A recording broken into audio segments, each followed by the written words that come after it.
Warning, this podcast contains explicit sexual language and should only be listened to at work if you're looking for an excuse to connect with your HR representative.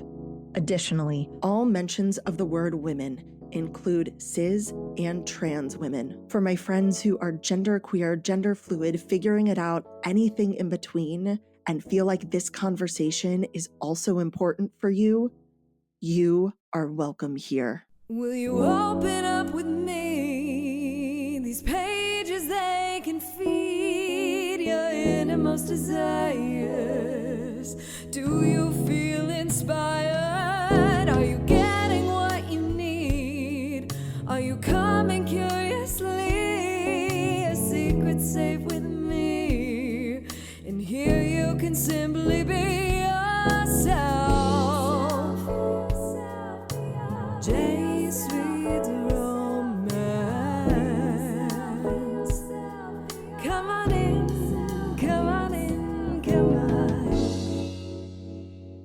Hi, y'all. This is Jace, she, they, and you found Jace Reads Romance, a community dedicated to empowering women about sex and sexuality through the reading of romance novels.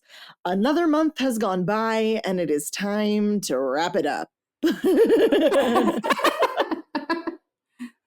I'm very conscious of the fact that, not for Steffi, but for me, this is the first podcast episode that we are planning to have a video form of. So if you're listening on a podcasting platform, you can also go to YouTube and hopefully see my face and how awkward I am in real-ish life. If I wasn't coming off a 10-hour overnight shift, maybe they would get to see my face too. But next episode, y'all. I don't know. Like, I think the thing that we'd all really love to see is Tiger, but as it's my name on the podcast, I probably should. It's okay if I'm the only one that has to be camera ready. It's okay. Like, I was told by our lovely editor that once we start moving into the video format, I have to look presentable more. So I have been trying to do that. I would say, what is presentable in the post-COVID era? Fair enough. Like, fair enough. Do you? I'm not wearing pants that button. No, me neither. Nothing. Oh my God, there are pants. I am wearing pants, but just not pants with a button. The thing that I'm really curious, honestly, because I'm going to have to watch this back for y'all, is what do I look like when I'm having normal conversations? Because I see myself filming short vignettes on social media, but never a long conversation. And there is enough redhead in my skin, not in my hair, sadly, but in my skin that I blush a lot. And in my brain, like, I'm totally chill with shit, but I do wonder, like, if I'm that girl from that Grey's Anatomy episode early in the seasons before it got weird that just blushes uncontrollably, and I have no idea. Like, that's my fear. That's what I think I'm going to discover in this recording process.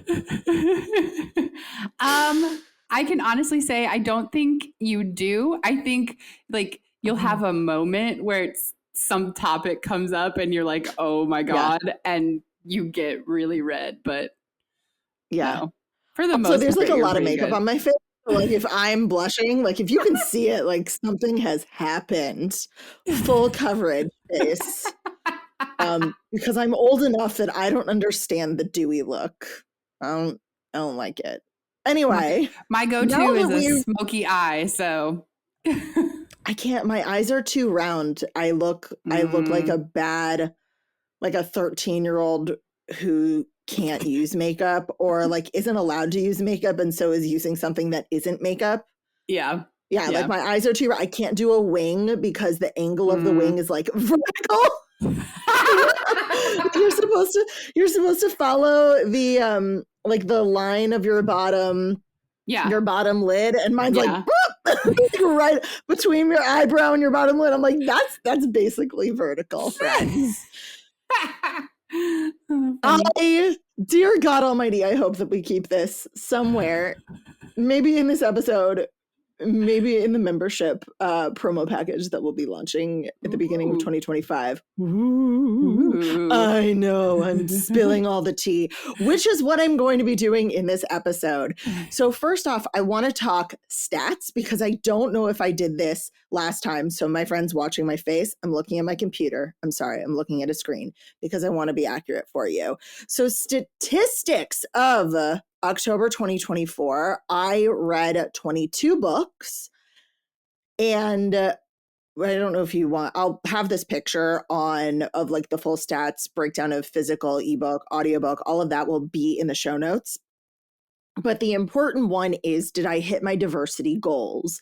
And for me, that is 33% or more of the books that I read are by people of color, and 15% or more are stories of humans who are queer. And we can talk about why. I always offer, like, if you want, reach out, Jace at jacereadsromance.com if you want to know why I chose those percentages. And I also am thinking about what I'm going to do for next year for my stretch goals on diversity. But that is currently my goal. Those are currently my goals. And yeah, I hit them. I did. You know, I really try.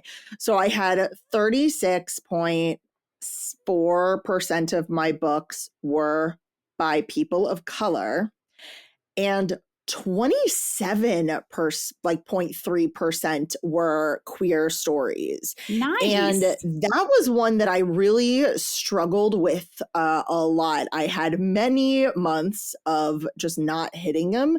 Yeah. And I'll own that. And maybe we'll talk about my diversity journey over the last year at some point in a future episode. But I haven't had that high a percentage of queer stories since Pride Month.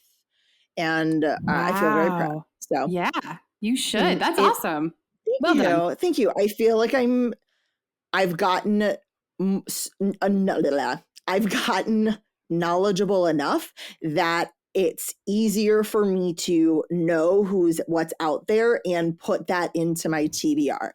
And what I will say, and maybe you've noticed this, is my focus on diversity means that I am very stingy about following like suddenly popular viral books, because dropping my TBR to pick up a book like Quicksilver, which I'm sure I will read. I love fantasy. I love romantasy. I'm sure I will read that at some point. But if it's between Quicksilver and Nisha J. Tooley, I'm going to go with Nisha J. Tooley because that supports my goal and what it means for me to be a reader right now. So that's what I'm thinking about. Back to the books. There's a decent number of diversity in terms of novellas or full books or audiobooks and things of that nature. But I feel like we should just dive in, Sephi, right? Yeah. I'm staring down the camera at you all. Also, my list is still up there, so my eyes are gonna go. I'm working on this. I am working on this for you. I kind of love it. There's the perfectionist in me that is incredibly uncomfortable being anything less than perfect for you all and exposing myself in this new way. And then there's the human that recognizes that vulnerability is the only way that we build genuine connections. So may my awkwardness fuel your comfort with watching the crazy. Cool? Book number 1 is actually an audiobook. It is Two Can Play by Ali Hazelwood. This is her novella that I thought was exclusive to Spotify, but it is not. You can get it anywhere. It might have just been delayed release to anything else. It's pretty short, and it is quintessentially Ali Hazelwood. Like, if you loved Love on the Brain and kind of missed that with her later works, go listen to this novella because it is very much that. It is it's video game developers rather than STEM scientists, but there's an enemies to lovers, but it's not actually enemies to lovers because it turns out he's been in love with her the whole time and she just didn't realize it. Like I said, it's quintessentially Allie. And in terms of spice, it was fine. One of the things I didn't love was, I don't know why the sentence needed to be there in the first place. So she said, oh, we decided we weren't going to have sex on this vacation because we didn't have condoms. We were going to wait until we got back home. But then they couldn't wait. Like, why did you need to say anything at all? Like, if you didn't wait, you didn't wait. Or if it was actually important to you, it just threw me. I mean, those sentences did not need to be in the book at all. Anything at all. And if that you seems also very don't like, odd. it was very odd. And I just think back to Raiders of the Lost Heart, where they wait for the condoms to arrive at their camp in the middle of the jungle in Mexico. Like, you can wait and still fool around and it's fun. So that was the only thing that made me go, I don't know why we needed the first sentence if the sentence afterwards was, we're just throwing that out the window. Yeah. But book number 2 was Throttled by Lauren Asher. This is her Formula One series, book 1 of the series. And it's so interesting to me to go back to an author's back catalog sometimes. I started with Love by Design. No, Love Redesign. I have to point to it on my shelf. That's how I know where everything is. If you all want a shelf of my like read books over here, not actually all of my read books, but the ones that live in here, I can do that. And I adored that book. And I've gone back to some of her earlier stuff and it is fine, but I have seen better from her. Yeah.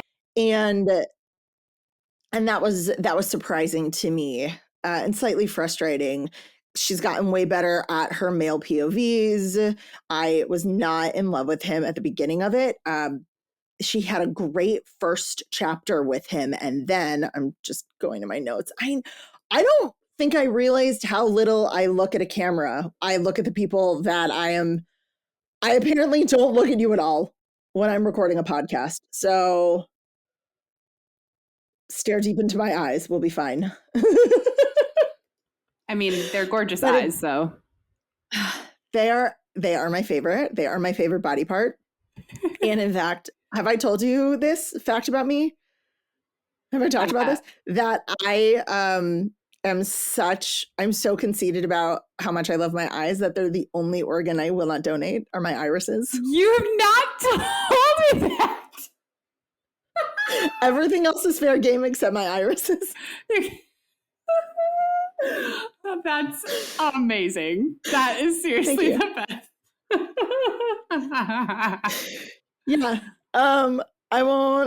I have no response to that fact. It just is.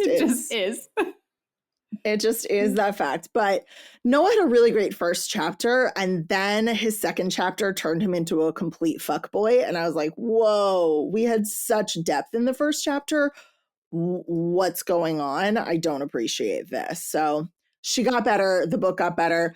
And they're one of those couples where once they got together, I'm like, you're solid. You make each other better. You inspire each other. You inspire themselves. Like, I loved it.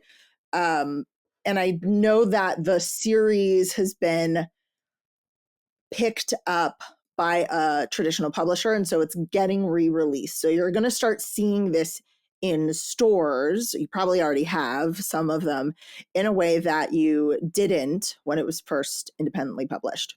This is Split or Swallow. This is Split or Swallow by Lindsay Staub. I read this book because Sierra Simone and Julie Murphy said it was one of the spiciest books they've ever read. Yeah. And when Sierra Simone says this was spicy for me, you sit up and listen. And I will agree, there's a lot of spice, but it is vanilla spice. And it did not shock me. What does it say about me that I can read something that like had Sierra Simone be like, and I was like, it's fine. It's fine.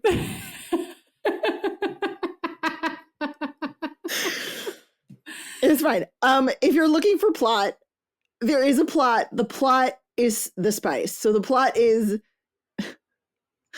Oh God, the plot is that Tem is part of the bride trials, but the bride trials includes being taught the art of seduction by the basilisks so you can seduce the prince. So the basilisks are fucking you so that you can get good at fucking, and then you're trying to fuck the prince so that he'll choose you to be his bride. So everyone's fucking. Everyone. And that's the point. So while it is incredibly spicy, it isn't technically spice at the expense of the plot because the plot is the spice. Is the spice. It's right. so long. It's like 750 pages, and I honestly don't think it needed to be 750 pages for either the spice that we got or the plot. I have to look something up because oh God. Yeah. I feel like the only like You're not longer sponsored by this. No. But I'm hiding looking my up beverage.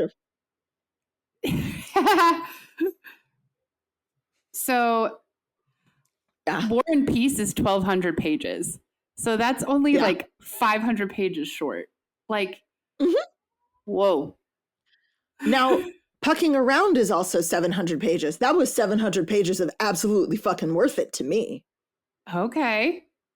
So, but that was plot and spice and character development and all of this stuff. If you're looking for something that's going to keep you spicing for a very long time, read this. Again, I have to say that I was not shocked by the spice. I was not shocked by the cultural differences between basilisks and humans, because I've read shit like that in other places. So you might have a very different reaction to this book than I did. And it also might take you a lot longer. 750 pages for me. I read it in, I think it was 3 days while reading other books too. And so that was just 3 days of my life. 750 pages might be a week and a half if you're reading 61 hour a day, 60 pages an hour. Like, it's an investment of your time and effort. I mean, it's a thick book. She got some girth on her. And that might not be what you want to invest your time and mental energy into, and I respect it. Also, Tem is a whiny bitch. Sorry. Is it T-E-M? Her name is Temperance, and she goes by Tem, T-E-M. Okay. Yes. I don't even think I told you the love triangle people. Oh, it's a love triangle because, Basilisk and Prince. It doesn't matter. It's fine. It's like, it's fine. It's fine. Don't worry about it. It's fine. But I jumped right into another incredibly long, steamy book that made me question my sanity. It is The Sinner by Chantal Tessier, and this is book number 2 in the Lord series. I loved The Ritual. I've talked about how much I loved The Ritual, and it was one of the first dark romance books that made me go, did you read it? Did I make you read that? Yes, you made me read that. I did. I did. I read it on the first day I was supposed to go back to work, and I got 0 hours of sleep. That's right. Yeah. So if you read The Ritual and you were like, oh, this is a bit taboo, crazy, and I'm all here for it. The Sinner, and I knew this because I read enough and people had warned me, The Sinner is so much darker. So much darker. The themes are darker. The relationship is darker. It is true dark romance. There is, like, if you read Sicko and went, that's fine, read this book, you will have no problems. What Ellie goes through is horrendous. There is child abuse of many natures, but not between the two of them. I mean, don't get me wrong, there's a lot of effed up between the two of them. It's so bad. It's so bad, and a lot of it truly made me question my sanity. And I just put that out there. My understanding is this is the darkest of the books, so I feel comfortable going forward, but I don't think I believed people. I knew it was darker. I didn't realize it was going to go that dark. How dark? I also, for some reason, like child abuse and grooming dark. Ooh. Yeah, it's, I mean, don't get me wrong, they all die in the end, but good. Yeah. I don't know. I honestly don't know if I can read it. It's just because of how I react to those specific themes. Yeah, I'm going to go with don't then. Okay. Because there are flashbacks on page. Oh, when read the trigger warnings, because they are so real. Like, it's not like, oh, we're going to hint at this. No, it's on page. Okay. I also, for some reason, thought that this was Ty's book. I have no reason to have believed this book was about Ty. It is not. That's what you had told me.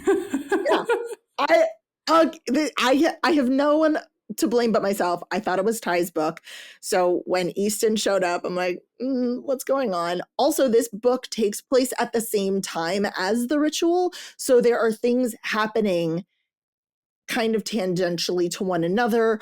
I also was a little confused because in the ritual, the actual rituals of the lords and the chosen felt so important and essential. And in this book, because of its darker themes, everything just gets thrown out the fucking window. Just thrown out the window. And I'm like, oh. So, does this mean I'm going to stop the lords? No, I have the other two. They're right. I have two of them. I am devastated because I thought it was a completed series. It is not a completed series. These are the signing editions that I have, which means I need to get the signing editions of everything else or they won't match. It has to match. They always have to match. They have to match. Oh my God. There's a great scene in Man from U.N.C.L.E. the movie, which is a totally underrated movie. I agreed that it's underrated. I love that movie. It doesn't have to match the belt. Yeah. Yes. Oh my gosh. It's a great scene. Okay. Into a book that like really soothed my feminine rage, which was Cinderella is Dead by Kalynn Bayron. I am hoping I say so many names right. And this is basically what would happen if the patriarchy won in Cinderella. You know how Cinderella is problematic because patriarchal expectations? Well, what if they just won and then the entire world was ruled by the patriarchy under the values set by Cinderella?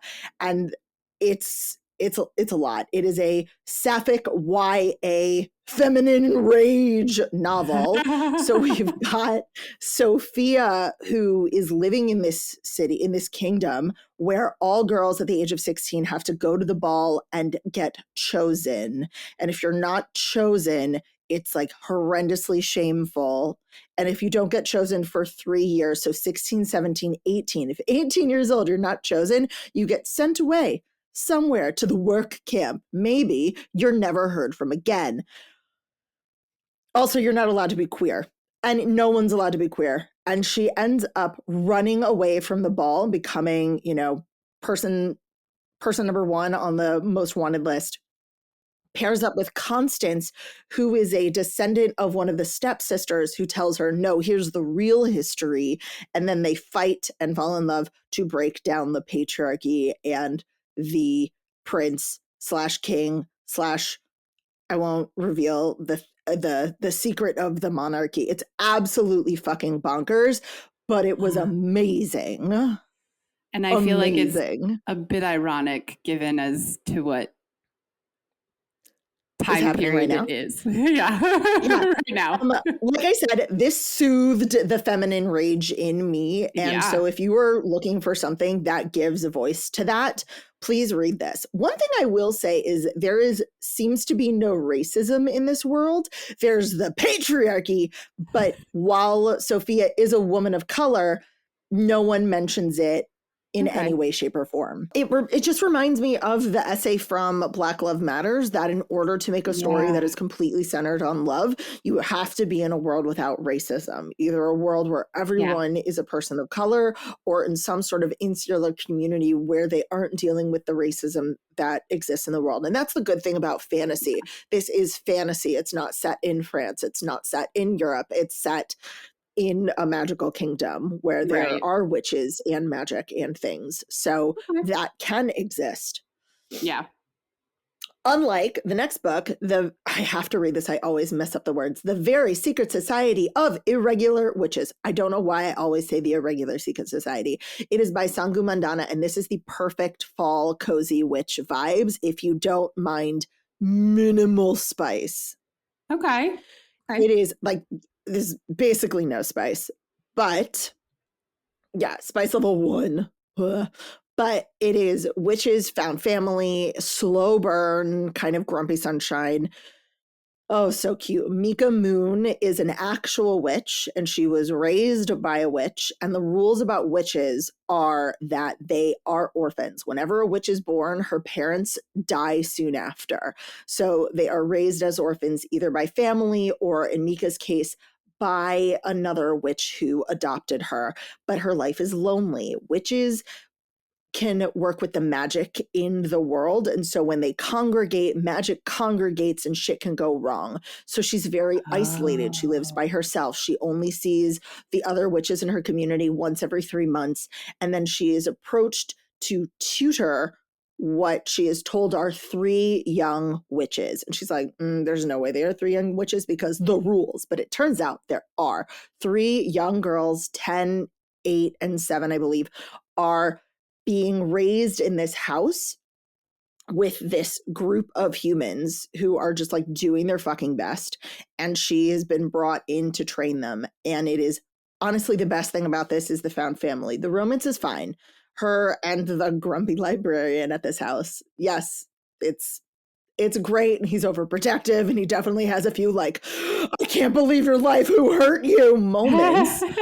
But without the violence, just with his rage, which is sweet and adorable. But the found family and the community building in this book are really, I think, what hit home for so many people. It is also written by a woman of color, and she has a statement in here because some of the young girls are girls of color as well, where she has to explain to the very sweet older white people who brought her in that she isn't a monolith of the experience of witches of color.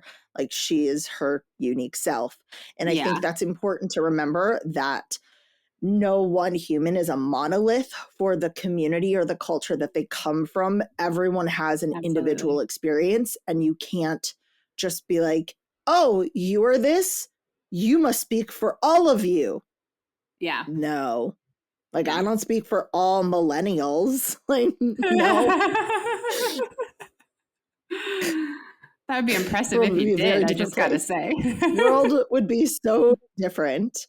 But after a slow burn light spice, I needed some immediate spice in my life. And I went back to Cleo Evans, specifically her PNR series, The Creature Cafe. It was A Little Sip of Sin. This is one of Dante from A Little Slice of Hell's roommates. There are 3. It's an MMF, my favorite. I'm just going to say that every time an MMF comes up because it's my favorite. It is Kat, Del, and Dracon. Dracon and Del are dragon shifters. Kat is human, and the barista sets them up together. Now, the premise of this novella is them having they meet at the coffee shop and they're like, ooh, a spark. Let's have a weekend together to see what happens. Y'all, we know what happens. They bone. They bone a lot. They bone a lot. But there is a weird side plot that Kat has a stalker and she has to be saved, which is very much like A Little Slice of Hell, where Dante has a stalker and not Dante.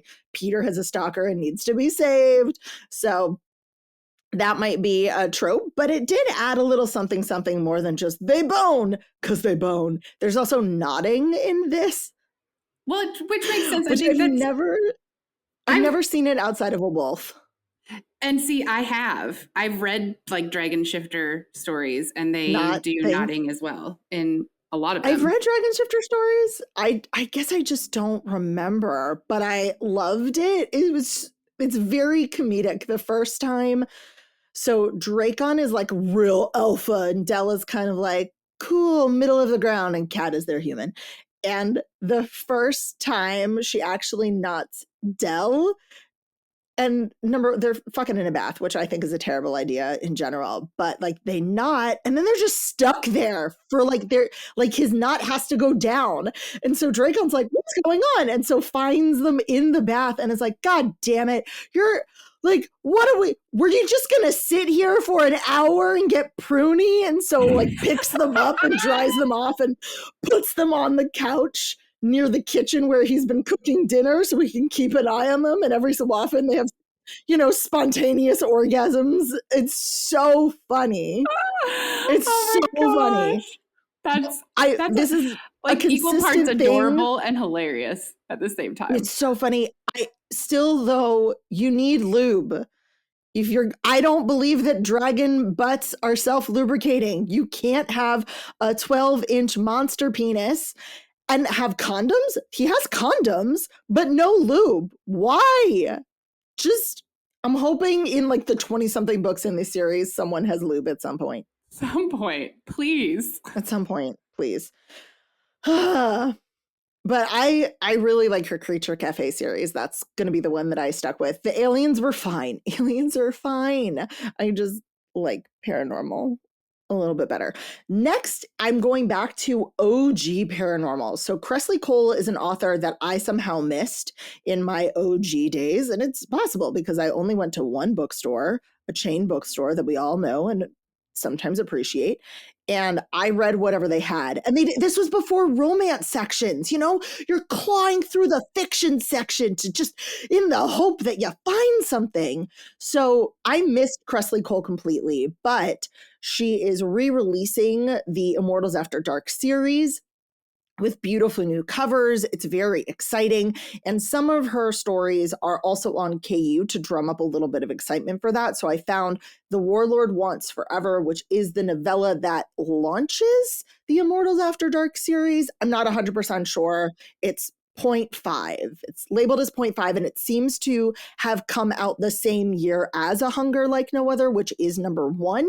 And I will be reading that this month, because I've already downloaded it on my e-reader. But it is, in terms of the story itself, I didn't love it. It's Nikolai and Mist, and I found a lot of confusion in their relationship. Did she blood him on purpose, which is what happens when you find your mate for a vampire? She's a Valkyrie. That was probably my favorite fact about her, is that she's a Valkyrie, and that's a creature we don't often see in paranormal romance. It's mostly vampires and werewolves and things. But it did set up the lore. They call all paranormal creatures lore, and established some of the dynamics that are going to come into play in, if not the rest of the series, definitely A Hunger Like No Other. I can't imagine that this couple won't come back later as well. So again, it wasn't my favorite. I don't really feel like they earned each other, or I understand like how they got together, but I have hope for the series at large. I feel like it set me up for success, and I have no regrets reading this before A Hunger Like No Other. Okay. Yeah. Nice. Now to Suck My Life, which is the book I told you about. Literally a book called Suck My Life. This, I think at some point I saw this and went, ooh, vampires, and downloaded it onto my e-reader. But I have no recollection of who, what, where, why, when, or how. And you just saw vampires and were like, I have to have it. I think I saw vampire rom-com and went, sure. Yeah. And then I had to get it off my e-reader. It's sitting unread for months. I also picked it up, read the first chapter or two, went, that's kind of cute, and then forgot about it. Not that it's bad. It just is very much a rom-com. And I kind of like my PNR a little darker too.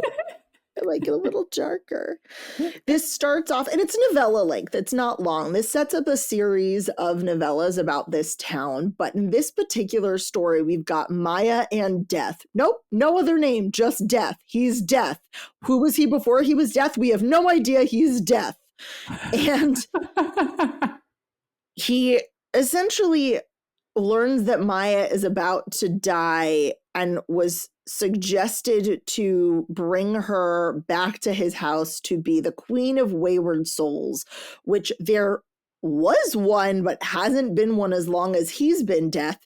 And the job of the Queen of Wayward Souls is to decide about the souls who are like, kind of like, are they going up or going down? And to make that final decision. And Death totally thought he could handle both jobs and could not. So there's a huge backlog of souls in the House of Wayward Souls. He's like, I need a queen. And Maya sounds great. So instead, he gets her turned into a vampire. I don't know why, and brings her back to the House of Wayward Souls. And it's really about her acclimating to life. There's very little romance. It feels very surprising. It's incredibly light spice. Yeah, one chili pepper, because it's not well described either. Oh. And while we get that they're together at the end, I feel like this book did its job mostly by setting up the rest of the world in the town they're near, which is Gnarly Fell, which is exclusively inhabited by PNR people. Well, PNR creatures.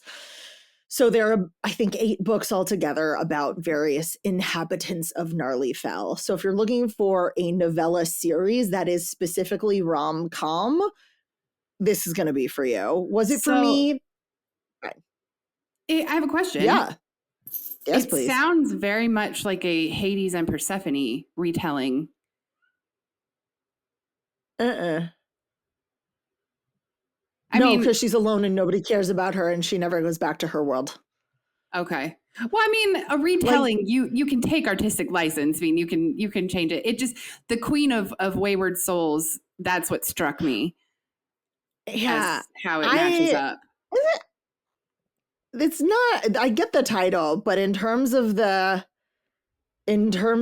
tone of the story, it's not. A Hades Persephone is always a kidnapping situation. This isn't. It was hey, you're going to die tonight. Sorry, you're just going to die tonight. Do you want to die for realsies? Or do you want me to like also kind of make you a vampire and continue existing in my castle with this new job? Librarian who has no friends, family, or anything. Like it's weird. But I read it. It's fine. It's very rom-com-y, light spice, so it wasn't really for me. Yeah. Next, we have The Game Changer by Lana Ferguson. I read her other 2 books and I was very impressed. I read this book and I was like not as enthused. I rated it 4.2 stars and I kind of regret that. Not that it isn't a good book. I think it just didn't wow me the way that her first 2 did. What I liked about her first 2 books is it took the trope of like nanny single dad and Omega-verse-ish, like Alpha Omega, and had a spin on it. This didn't feel like there was a spin. It's a brother's best friend, hockey bro book. And it didn't feel special in the way that the others felt special. The cast of, I think honestly, my favorite part of this book was Delilah's brother. He was I want him to get his own book. Ian is sweet. Ian is the MMC. He's very sweet. My favorite part about him is that he's a ginger. There are definitely not enough ginger males in romance novels. I have to agree with your statement with that. I mean, every single time someone says ginger, I'm like, ooh, yes, more. And he's perfectly nice. He's got a lot of family shit going on. That's mainly the drama once they get together is Ian's family shit. And that is nice. This is the first book of hers that didn't have a 3rd act breakup, which I very much liked because y'all know how I feel about a 3rd act breakup in general. But nothing about this wowed me. Now, she's got some other books coming out. Then her next book is a Loch Ness Monster book. I'm hoping that gives me a little more like zhuzh. But if you're very deep into hockey, this is a perfectly fine hockey. If you're very deep into Lana Ferguson, I think that she's done better. Okay. Also, he calls her a brat, but there is no kink. And like, he's not, like, I think she made the character Ian like not know what a brat was. I'm like, but Lana, you know what a brat is. And you shouldn't have someone call someone else a brat, especially in sexual situations, if you're not going to deliver on bratting. Yeah. So was it in a sexual situation or was it just yeah, she was talking back and he was like, "You're such a brat." And I'm like, I don't think he meant she was bratting, because he sounds like he doesn't know what bratting is. Like, that definitely was like, "You're just being a brat," because he's known her since she was a child. So like, you're a little brat. Yeah. But Lana Ferguson, you should know better. Yeah, definitely. Like, and I'll get to that in another book. Oh my God. I know. What book, what number are we on? I have notes in 2 different places. Unwanted Marriage was number 11. And it is by Katharina Mora. It is a billionaire romance. That's her shtick. I started with the Windsors. I know that is not her first series, and probably it would have been helpful if I'd started with the previous series of it, but I did. Book number 3, it's Faye and Dion. And I forgot how spicy these books get after they start spicing. It's just nonstop spice and good spice, like external stimulation spice. So I have no problem with that. It was for Billionaire. I thought it did a really good job. I think for me, Billionaire in general is a little bit one note. There's slightly less conflict because anything's possible. Every option is at your disposal. So you don't have to necessarily be creative in problem solving certain situations. Faye comes from an abusive household. So a lot of her journey is escaping that and healing herself from that, which is it's on page, y'all. Like, again, trigger warnings for that. But for the 2 of them, I did believe it. I do like them. And I liked how it wasn't, I think one of the things that I keep thinking about when I, because I reminisce about these books, like, what are the things that I like, what sticks with me, isn't even necessarily Dion, no longer ignoring the arranged marriage and her in the process, which he should have done. They were betrothed when she was like 3. And so she's in her early 20s right now. She was a child. I'm glad that you left her alone. But is how the Windsors immediately bring her into the fold and make her welcome. Oh, I like that. Especially coming from the house that she did into and having the history with Dion that was very cold and very distant. The fact that everyone just embraces her, and when she has troubles, it's like, "No, girl, we got you. We're going to use everything at our disposal to support you," even though everything at their disposal is absolutely insane.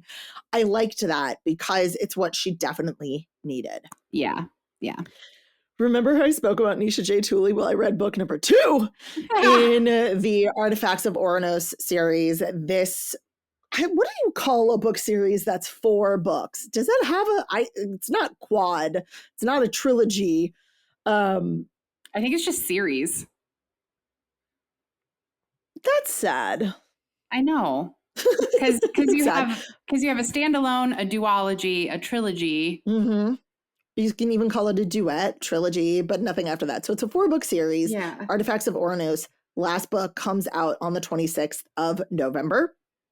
And so I read Trial of the Sun Queen, but knew that there were some cliffhangers in books 2 and 3. And I'm like, I can't take that emotional agony if I'm going to have to wait to the end of November to read this book. So I need it now. I need to wait. I need to wait so I can just plow through them. So I read book number 2. What? Ooh, what is it? A tetralogy. Say it one more time. Tetralogy. Tetralogy. I don't know why I leaned in like that was going to help me hear you when I'm listening to you on headphones. Yeah, it's Greek. It's from the Greek word tetra, which means 4. And then logia, which is discourse. So, oh my gosh, I love it. Tetralogy. I'm going to use that word. It's going to come back. Yes. Probably next month when I finish this series. Rule of the Aurora King is book number 2. Oh my gosh. I fucking loved this because it did not feel like the next book in the series that was just getting you through to the conclusion, probably because it's a tetralogy, but it changed the tone completely. Trial of the Sun Queen is a bride trial story. Rule of the Aurora King is an enemies to lovers. We have to band together to achieve our own goals, forced proximity, like madhouse. And That's I like loved it. That is like a complete 180 from the previous book. So if you haven't read Trial of the Sun Queen, go do that. Yeah. Go do it. I'm pretty sure it's on KU right now too. So you have no excuse. Libraries, bookstores, KU, it's there. But at the end of that book, I'm going to completely ruin it for you because I'm talking about the second book. She is in the last trial for the brides. She's presented to the artifact of the Sun Kingdom, their mirror. And the mirror is like, nah, girl, you can't be the queen of the Sun Kingdom because you're the queen of hearts. Bitch, go find your crown. And so it rejects her.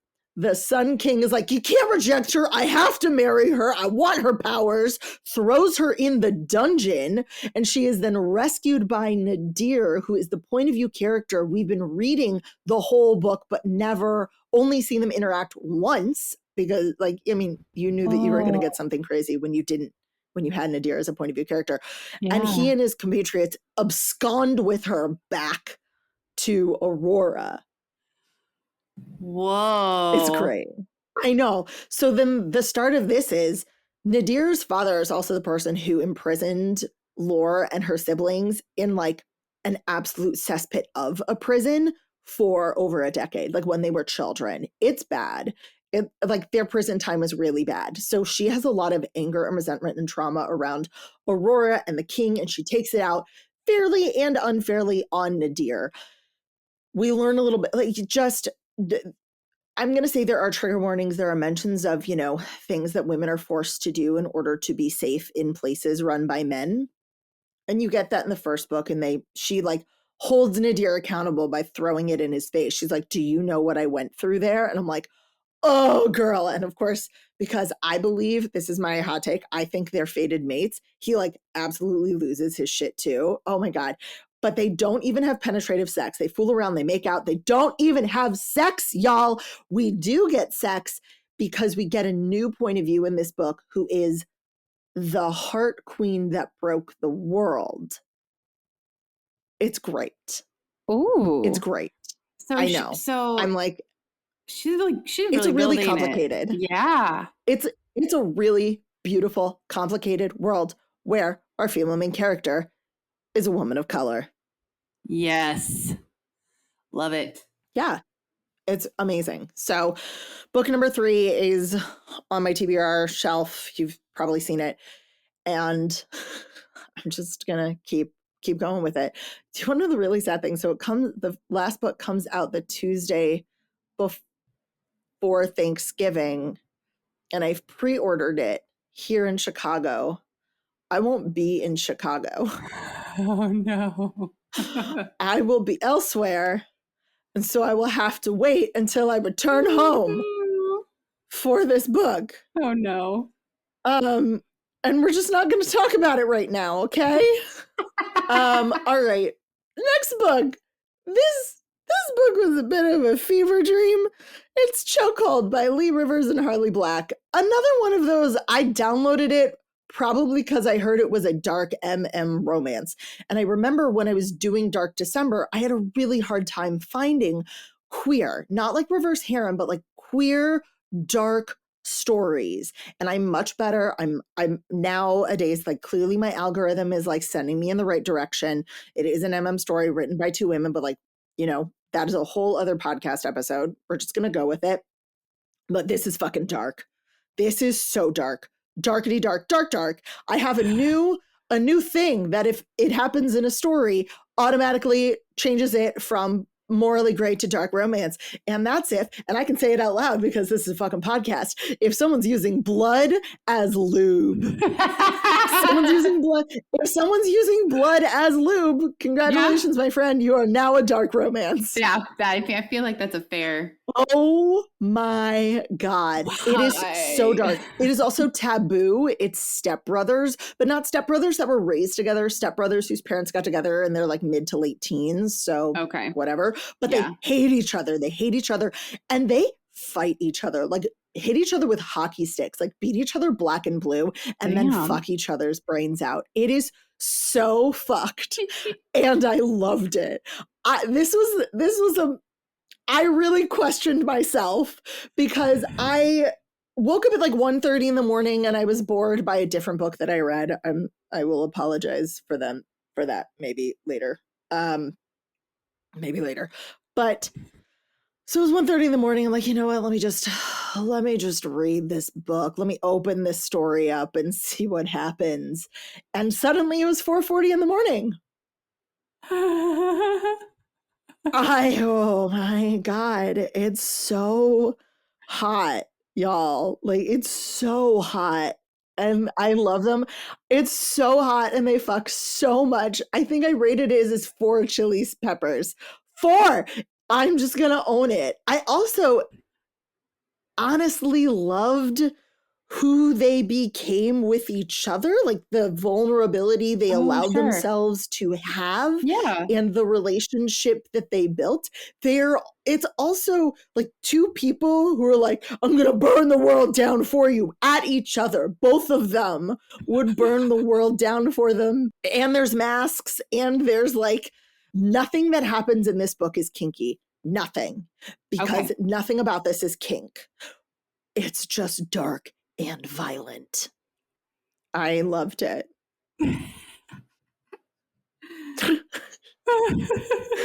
Loved it. That is So much. perfectly fine. You don't need to question yourself. I don't question myself. I've just accepted this. Oh my God. It was great.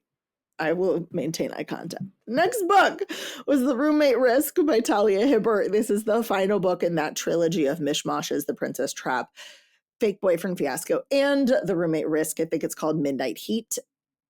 It is a best friends to lovers forced proximity situation. And I really liked it. I thought that this, if you want my reading order for those 3, it is Fake Boyfriend Fiasco, The Roommate Risk, Princess Trap, because those are how I think each book gets better in my brain. But we've got 2 people of color. Jasmine is a woman of color. Rahul is a man of color, and they are best friends. This had so many things that I normally hate that I liked. I know. Wow. Normally I don't like friends to lovers. Yeah. Normally I don't like friends to lovers because I don't believe that suddenly are attracted to one another, except they meet, they fuck. And then he's like, want to go on a date? And she's like, I don't date. You can be my friend or you can be my lover. And he's like, I guess I'm your friend because I can't imagine my life without you. And they become best friends for 7 years. So for me, I'm like, that's totally believable. You fucked. You like each other. You're attracted you have to one the another. attraction already, but like it's not a surprise. No one's changing their mind about whether or not this person is suddenly attractive. Yeah. And then there's a 3rd act breakup. And I loved it. I was like, yeah, you needed to break up because girl, you need some therapy. And boy, you need to separate yourself from what does it mean to be Jasmine's best friend and just what does it mean to be Rahul. Yeah. I loved it. They really came together. They earned each other. The spice was spicing. The only thing that was not believable to me, it's kind of sad, was their first time together was Rahul's first time. And what he says to her is like, show me how you touch yourself. And so he watches her like play with her. I'm doing the fucking hand motions. Oh my God. This is where video is going to ruin my life. So as I put my hand away from the screen. So he watches her kind of like get herself hot and bothered and is like, cool, great. I can totally play with her clit that way while she's riding me and I'm having sex for the first time ever. And I'm like, sir, I don't believe you. I don't believe you could do that. there are people of the male persuasion that can't do that after years of having sex. So Yes, friend. So that was like, this is so aspirational, and Rahul, if that is true, or gentlemen, be better, because it shouldn't be aspirational. But that was the only moment where I was like, dude, that is so, if you, the first time your penis enters a vagina, have the wherewithal to also touch her clit, yeah, good for you. right. Like, wow. That was the only point that was not believable. This is another book where he calls her a brat because she's sassy as fuck. Okay. And again, it's not bratting. She does acknowledge it by going, Jasmine at one point calls her brat and she goes, you should look that up on Pornhub sometime. Like, that's funny. That's going to be eye-opening. That's a funny moment. Yeah. And so I felt less weird about it in this book than I did in The Game Changer. Yeah. Because there was an acknowledgement that it had a different meaning, and that at the very least Jasmine knew what it was. And one of them may not have known. Yeah. Yeah. And and so it was going to be very clear distinctions. Yes. Next book was an audiobook. It is Kiss and Don't Tell by Megan Quinn. This is my first Megan Quinn. It is a hockey book boyfriend situation. I liked the audiobook a lot. I listened to it because I was looking up duet audiobooks, and someone had this whole series as duet. It's not. It's dual. Later books become duet and even full cast, which is great. But it was, and I will say that these two narrators, I think it's Jason Clarke and Vanessa Edwin, just let me double check that that's who it is before I say that out loud. Yeah, Jason Clarke and Vanessa Edwin. Mm-hmm. They do a really great job. I like the story. It is a very lighthearted story. It's strangers to lovers. Winnie gets stuck in the mud in a rainstorm in Banff and knocks on the first house she finds, which is, oh no, the vacation home of one of these hockey players. And so there are 5 hockey player bros at this house, and she's just stuck there with all of them. And my biggest regret is that this didn't turn into a why choose situation, but whatever. She and Pacey connect, and they're really cute. Their banter is fun. It's lighthearted. It's an easy read. I talked to someone who's a Megan Quinn person. And they said, you really should read them first before the audiobook, because then you can banter the banter any way you want instead of how the actors are bantering the banter. I'm like, that's valid. What I wasn't expecting was the absolute turnaround between like cool, casual flirting to, I bet you no one's ever eaten your ass the way that I did. That happened once they got together. Wow. Like this cute hockey player thing. And the girl, like, what is her name? Winnie. She's like, I've never had an orgasm. Like, okay, even if your ex-boyfriend never gave you one, like, girl, you've got 2 hands. You've got 2 hands and the internet. Get yourself a damn toy. Like, that to me is unbelievable. That a partner has never given you an orgasm, believable. That you have never decided to take yourself in hand, not believable. So that annoys me to no end. But after they rectified that situation, and it is a bit of a slow burn, she gives him a blowjob where she's like, my fingers are in your asshole. And I'm like, if you are the kind of person that never got yourself off, are you really the kind of person that's done prostate shit with someone? I don't know.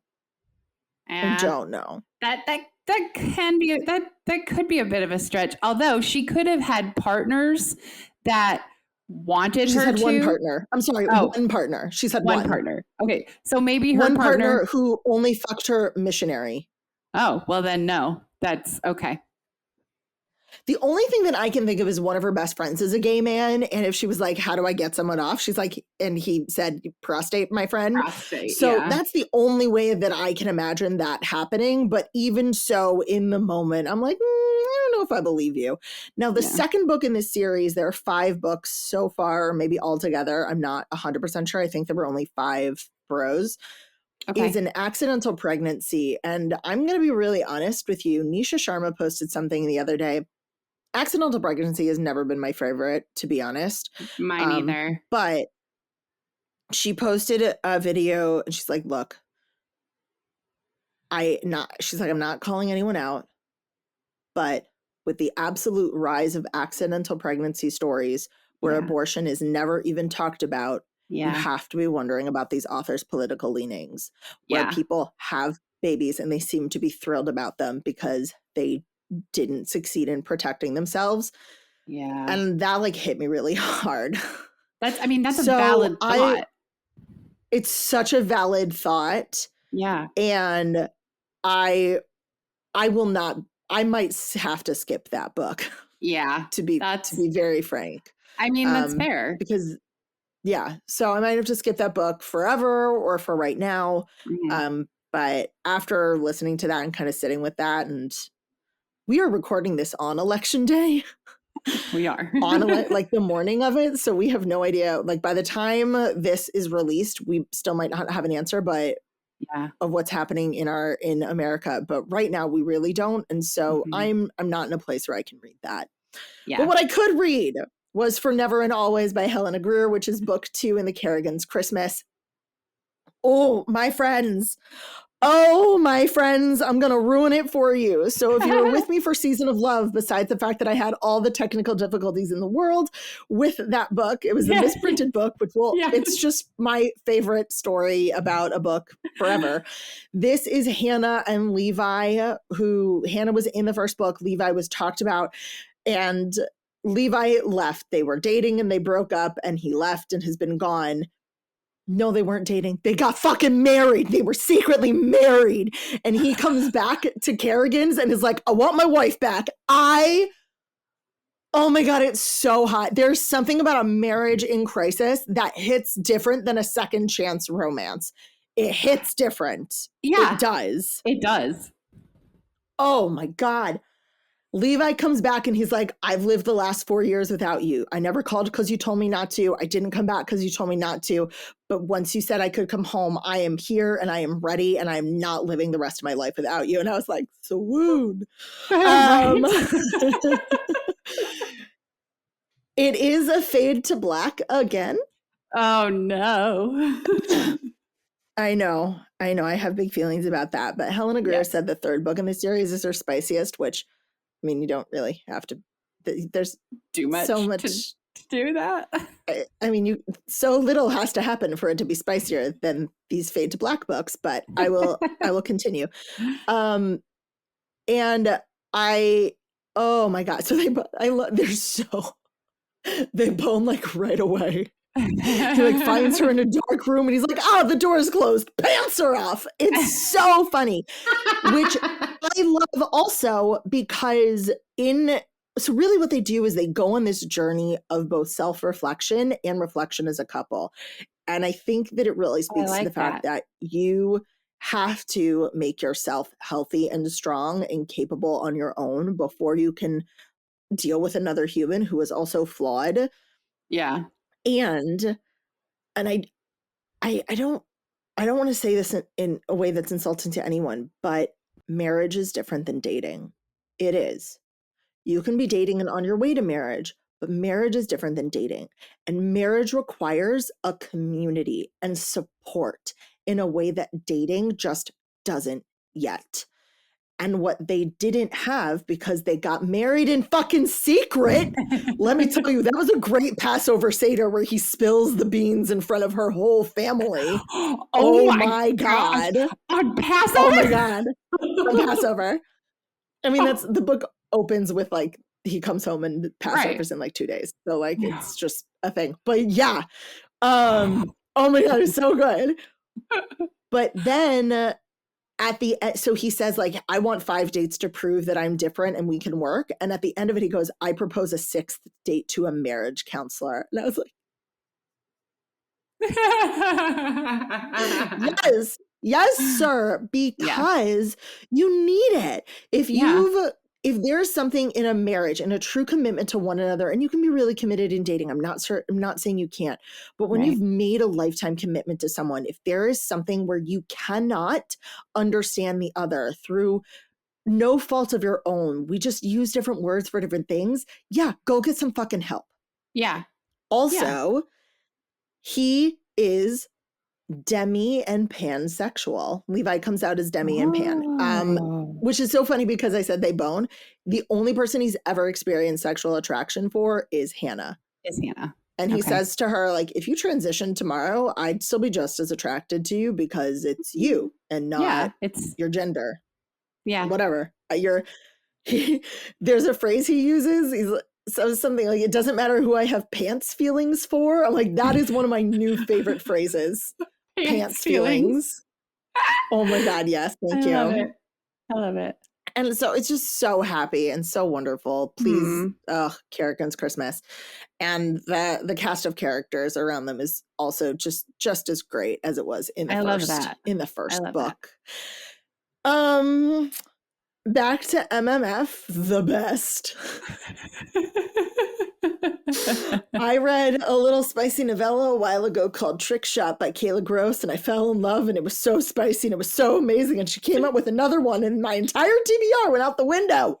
I dropped everything and I read it. I mean, it took me about a week to be like, no, don't do it, Chase. Don't do it, Chase. You hold off. Just wait.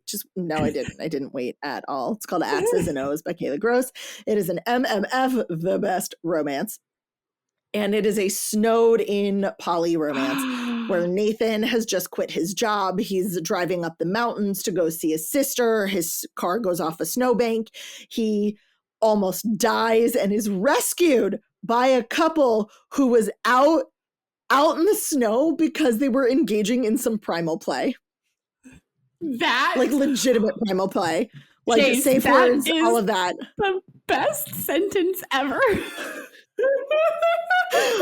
It's so good. So Nathan wakes up in this cabin. It's Morgan and Fox. And, of course he's naked because he was almost dead of hypothermia. They had to use body heat to revive him. And they did, like, quite legitimately, they cared for him. Yeah. But Fox apparently had some sort of inkling, and they've tried other partners in the past. Fox and Morgan have been together since high school, but they are polyamorous. They've tried to have thirds in the past, and it hasn't really worked out for them. They've been burned before, but Fox just has an inkling. And so after Nathan is like warm and they're okay leaving him alone in the guest room, they go back to their room and are fucking, and Fox just left the door slightly ajar, and Nathan was like, what do I hear? And walks over and sees them fucking. Did I mention that both Fox and Morgan are plus-sized humans? Because they are. And is like, that is so hot. Some absolutely feral fucking's happening. Also, there's a bench, some sort of bench. It's not a spanking bench, but it's some sort of bench that has a penetration dildo attachment to it. So he's like, whoa, kinky shit. Whoa, people fucking. Oh my God. And then Fox and Morgan seduce him, and they have some fun, and then they have some fun, and then they have some fun. So it's also a bi-awakening story. It is so sexy. I love that. It's so sexy. It's so great. I love it. I love it so much. I didn't buy a physical copy of Trick Shot at, I think it was Steamy Lit that I met Kayla Gross. I think I just read Trick Shot like on the way to Steamy Lit, and I regret it. I hardcore regret it. I have some of the not safe for work art of Trick Shot, and I regret not buying a book because I want that book in my possession. I want X's and O's because MMF, the best. The best. The best. This book I'm going to talk very lightly about because it's an arc. It doesn't come out until next year. It's The Unlikely Pursuit of Mary Bennett by Linz McLeod. And Linz McLeod actually is known for horror. This is their first full-blown romance, and it's set in the same world of Pride and Prejudice. It's Charlotte Lucas. Her husband has died, and she's like, shit, now I'm back to square one. I couldn't inherit anything from my husband. We didn't have any kids. I have to leave my home. I'm gonna have to go back to my parents. I'm gonna be a burden. Nobody wants me. She asks Lizzie to come visit, and Lizzie's like, that's so great, but my toddler is really sick and I have to stay home with him. But my sister Mary is going from my aunt's house back to my parents. She can stay with you for a couple weeks. And Mary shows up and she's all grown up, and Charlotte has all of these funny tummy feelings for Mary. And so it's really one of those queer awakening stories. Wait, it's sapphic? Oh, it's Sapphic. Yeah. Sorry, I should have led Oh, with that. It's Sapphic. yeah. It's a queer awakening story in the style of Regency. So it felt so odd because Yeah. none of the words are descriptive. It's not, I missed the dirty talk. It's, Yeah. while they like say they bone a lot when they eventually get together, none of it is really on page. It's like maybe a Mhm. paragraph. So Mhm. it's also really light spice for me. We only get Charlotte's point of view, and I'm not going to lie, she whines. She's so insecure and she second guesses everything. She's like, Yeah. oh my God, Mary didn't look at me that one time. Did she not like my kisses? I'm like, girl, Oh no. take a breath.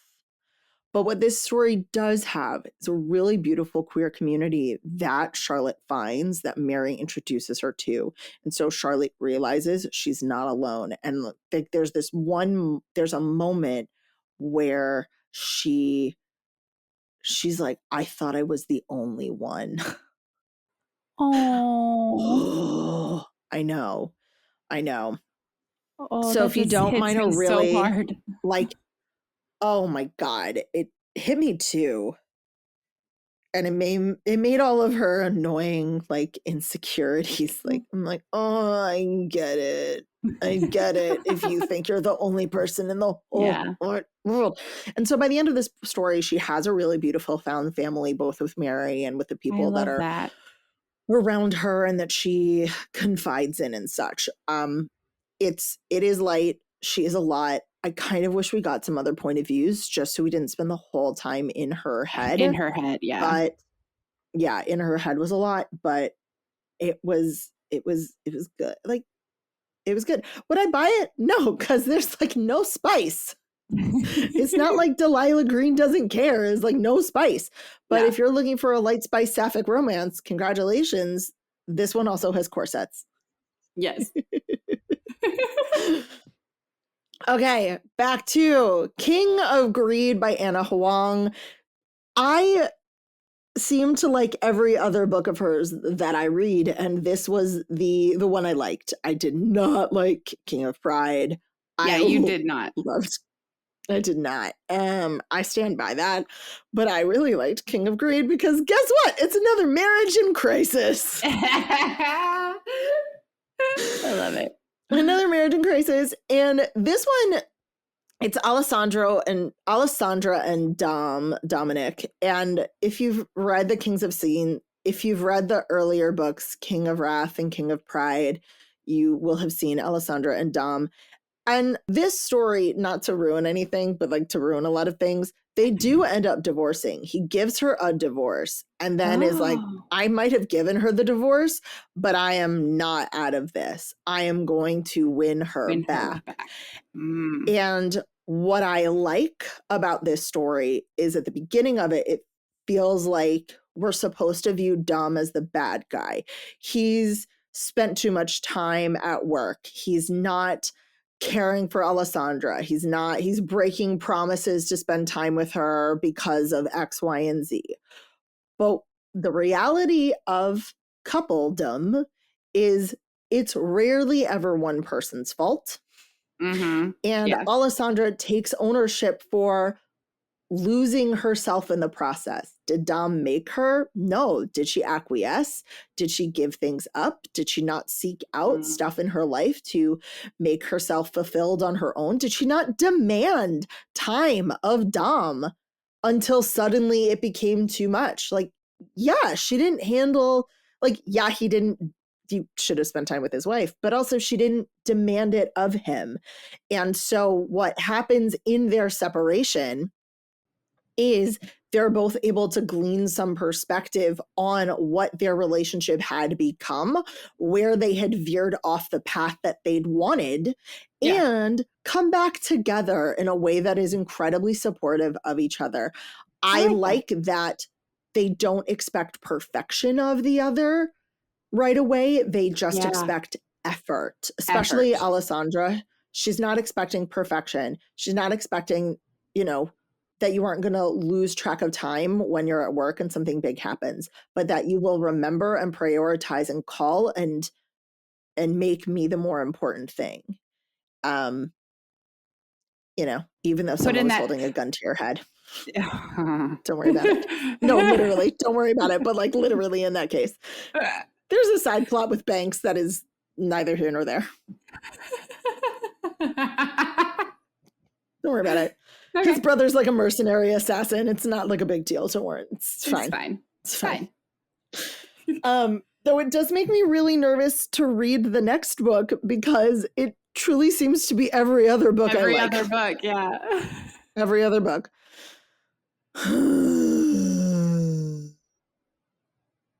It's going to be I'll get okay. there. It's going to be okay. It will be okay. Yes. It will be okay. The next book is Come Here to Me, and I'm going to talk very little about this because you can go listen to my interview with the author, Sabrina Burns, where we talk about this whole book. It is last week's episode, right? Yeah. Yeah, last week's episode. So Yeah. after this, go listen to it. This is her debut novel. It is college romance, friends to lovers, adorableness. And I will disagree with her. Her first sex scene was not 20 pages. Like maybe the whole scene was 20 pages, but like the actual sex was not 20 pages. The scene in which they have sex, 20 pages. The sex scene, not 20 pages. Not 20 pages. Got it. Not 20 pages. That's what I'm going to go with. Also, Dark City Omega, the next book. I'm not going to talk about it either because it is our book club episode, which we will be releasing next week. Yeah. On the 15th of November. Mhm. That is when the Dark City Omega book club episode launches. Also, I talked about this book back when I wrapped up June because that's when I read it for the first time. Yes. But in the book club episode, I've got Wiley from All My Friends Are Reading, which is another book-ish podcast Yes. who is on they're on their romance season. And you can wait until next week for me to talk about that. Okay. Mhm. Final book.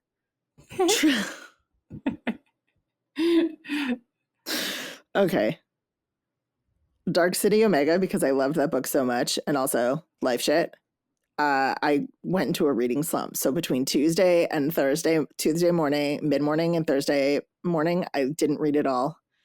And then I saw this in a Facebook ad, and I went, sure, why not?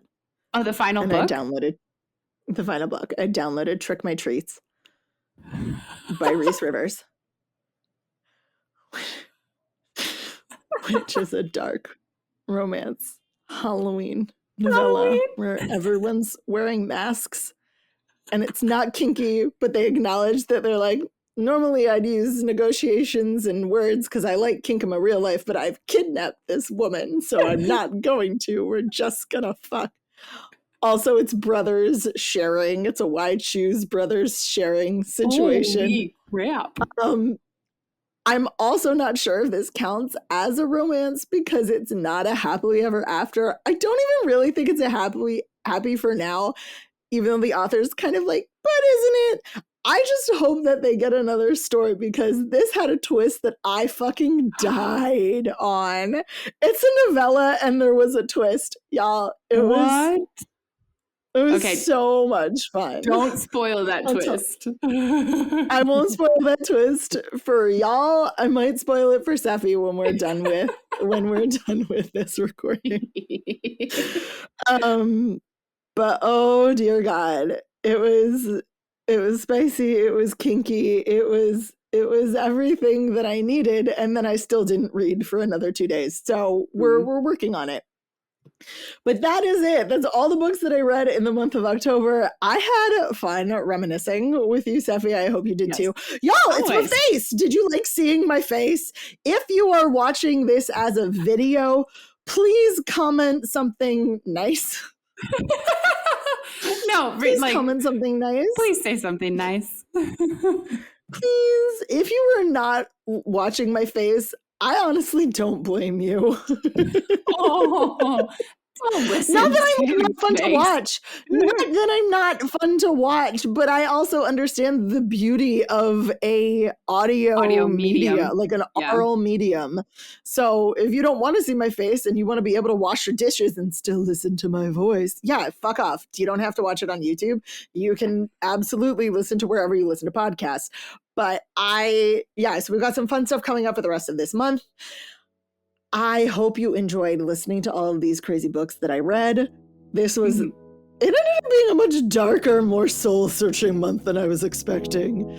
And I will see you in the next episode. Bye. That's it for today, y'all. This has been a 3 Paws Productions podcast. Our producer is Sephi. Michael Achenbach is our patient editor. Our theme song is written and performed by Diana Weishauer. You can find show notes and so much more at jacereadsromance.com. That's JAYCE Reads Romance. Follow along on TikTok and Instagram at Jace Reads Romance. If you'd like to ask a question or share a story for the podcast, call and leave a message at 661-JACE-RR. That's 661-529-2377. Or send an email to jace@jacereadsromance.com. Finally, like and subscribe so you can get every episode when they drop. You can also leave us a review to help others find us. And remember, this is Jace holding space for you.